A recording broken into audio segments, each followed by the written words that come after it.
Bonjour et bienvenue sur la chaîne YouTube de l'investisseur magicien. Aujourd'hui, on va parler des gestionnaires de patrimoine. Bien? Pas bien?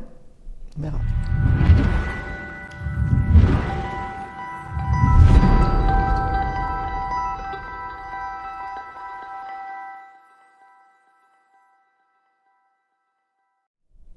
Oui, aujourd'hui, je vais te parler des gestionnaires de patrimoine. Alors, leur travail, normalement, est de conseiller le client pour bien gérer son patrimoine. Gestion de patrimoine, voilà.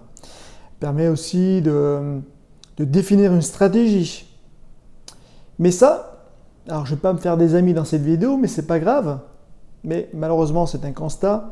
C'est que beaucoup de gestionnaires de patrimoine, déjà, ne sont pas trop indépendants, ils sont plus ou moins dans des filières, et qui leur dit écoute, ce mois-ci, tu vas faire du Pinel, tu vas faire du Borloo, etc., etc., et tu vas vendre ça un peu à tout le monde. Oui, oui, si, vous le faites, malheureusement. Mais bon, pas tous, heureusement. Donc là, j'en pense deux en particulier. Donc Laure Prost, ma super gestionnaire de patrimoine, un petit coucou à toi. Et puis aussi Nicolas Popovic, qui fait aussi gestionnaire de patrimoine. Je ne sais pas s'il continue encore, mais en tout cas, il a été tout à fait dans le même style que Laure. Donc je te mettrai en haut leurs vidéos qu'ils ont fait en duo. Et c'est pas mal, c'est à voir, voilà. Donc, pourquoi avoir déjà un gestionnaire de patrimoine?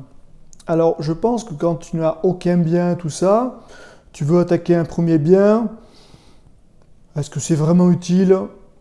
Je pense pas. En tout cas, pas tout de suite. Parce que quand tu achètes le premier bien, tu peux très bien l'acheter en nom propre. Moi, je te conseille en tout cas l'acheter en nom propre. Puis après, tu vois ta stratégie, ainsi de suite. Mais quand tu commences à en avoir.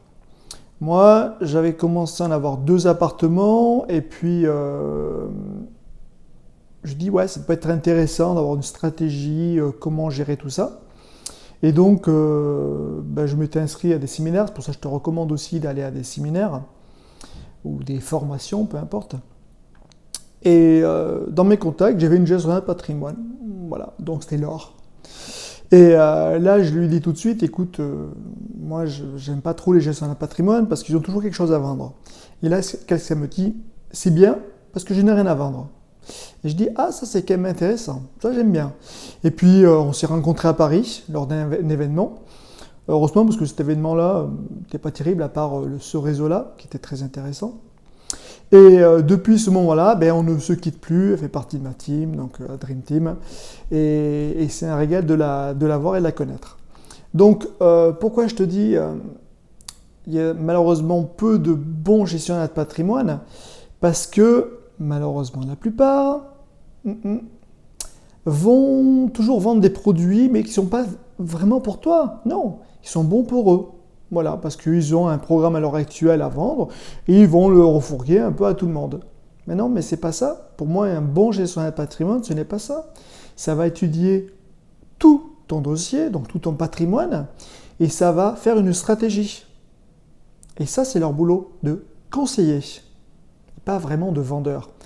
Je prends un petit exemple. Ma maman, donc, elle payait beaucoup d'impôts, ainsi de suite.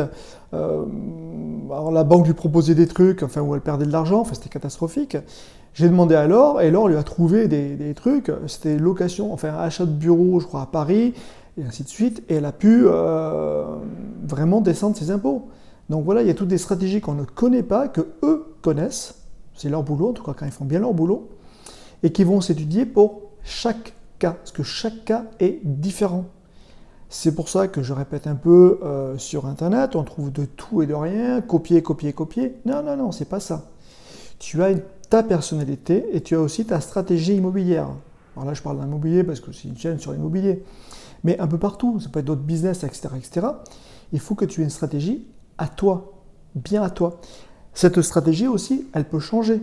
Au début, tu es célibataire, tu vas appliquer tel truc, à un moment donné, tu vas peut-être te mettre en couple, tu auras peut-être des enfants, donc là, tu vas peut-être réadapter ton truc. Et donc là, le ou la gestionnaire de patrimoine est là aussi pour te conseiller et te faire les bons choix. Mais les choix pour toi et vraiment t'aider, pas pour elle ou lui. Je précise. comme un peu le truc, c'est que le courtier il est vraiment pour toi, le banquier n'est pas vraiment pour toi. Alors je dis ça, attention, parce que quand on a vraiment un courtier et là on fait vraiment du partenariat, là par contre c'est tout à fait autre chose. On peut tout lui dire, on va dire les projets, tout ça, et là on va continuer ensemble. Une gestion de patrimoine, bien sûr, faut tout dire. Il n'y a rien à cacher, ainsi de suite. Je me rappelle une petite vidéo qu'on a fait il y a peu de temps, donc peut-être la semaine dernière que tu as vu, sur Emeline, une courtière en prêt immobilier. Et pourquoi j'en suis venu là? Oui, et bien à elle, on peut tout lui dire. Au contraire, c'est vraiment, elle est là pour toi.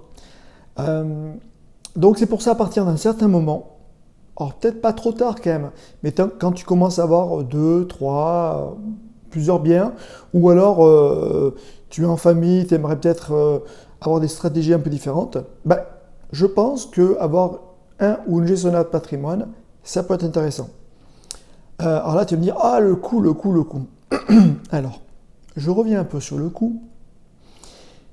Le but du jeu d'un ou d'une gestion de patrimoine, c'est de faire gagner de l'argent.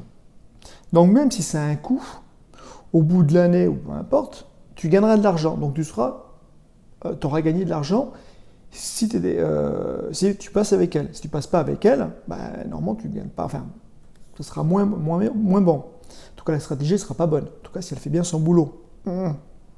Oui, je sais, dans cette vidéo, je les casse un peu, mais je suis désolé, mais j'en connais pas spécialement qui font vraiment du bon boulot, parce que le bon boulot, oui, si on étudie le cas de la personne, et chaque cas est différent. Oui, alors, je me rapprochais comme ça, mais il y en a quand même qui ont vendu des Pinel, ou alors il faut faire un effort d'épargne. Non, mais je suis désolé, c'est pas un investissement, ça. Non, c'est pas du tout un investissement. Pinel, Borloo, ça va peut-être correspondre à 2-3 personnes de la population, mais c'est tout. Et même, je suis gentil. Moi, quand un gestionnaire de patrimoine commence à dire à une personne ou à un jeune couple qui ne paye pas spécialement d'impôts, mais voilà, lambda, va faire un Pinel, t'as pris où ton boulot? Franchement, est-ce que tu arrives à te regarder face à un miroir? Alors oui, cette vidéo, je vais me faire un peu tailler, mais c'est pas grave, c'est pas grave. À un moment donné, il faut cette profession aussi. Remonte un peu, parce que je trouve que c'est une très très bonne profession, pas facile, parce qu'il faut étudier tout le temps, les changements, ainsi de suite, les nouvelles lois, etc. etc. Mais par contre, c'est excellent.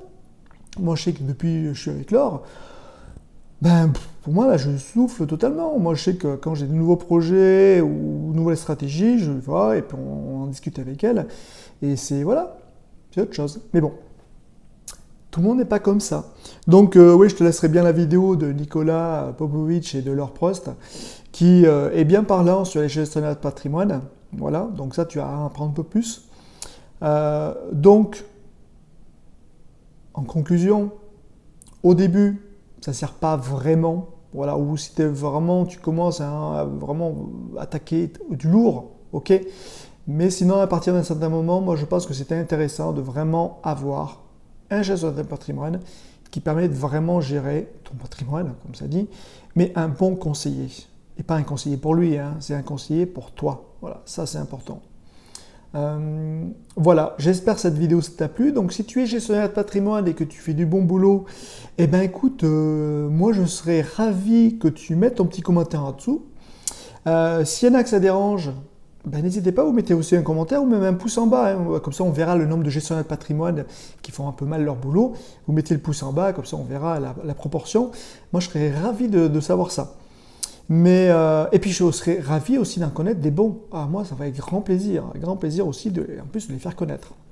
Donc j'en connais une autre, je ne me rappelle plus son prénom, je crois que je vais me planter sur son prénom, mais elle est de Lyon ou de Vienne, et je sais qu'elle aussi elle fait du bon boulot. Voilà, donc un petit coucou à toi si tu te reconnais et si tu vois cette vidéo. Donc moi en tout cas je te dis à bientôt sur la chaîne de l'investisseur magicien. Si possible toutes les semaines je fais une vidéo, n'oublie pas de t'abonner en bas, c'est là, voilà au moins c'est là, tu t'abonnes, parce que j'ai beaucoup de lecteurs sur cette chaîne et malheureusement j'ai peu d'abonnés, voilà, donc si ce serait possible d'avoir un peu plus d'abonnés, ce serait cool, plus sympathique, et puis prochainement d'autres vidéos. Et puis, si tu as des idées de vidéos, n'hésite pas aussi à les poster en dessous. Mais là, surtout aussi, cette fois-ci, Dis-moi en commentaire si tu as toi aussi un ou une gestionnaire de patrimoine, qu'est-ce que tu en penses? Et je serai ravi de te répondre. Et je te dis à bientôt. Salut!